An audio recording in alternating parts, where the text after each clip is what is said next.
பொதுத்துறையை தனியாருக்கு விற்பதற்கு அமைச்சர் எதற்கு?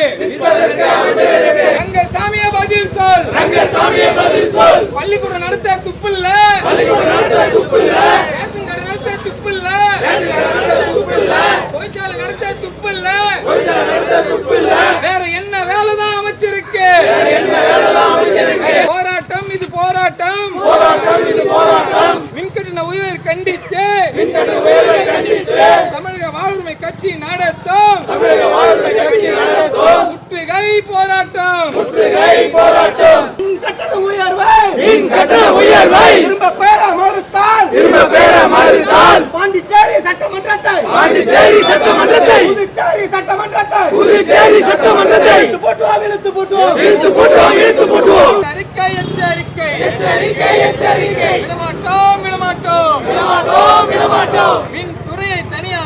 மின்துறையை தனியாருக்கு தாரை வார்க்க விடமாட்டோம். திரும்ப பெறே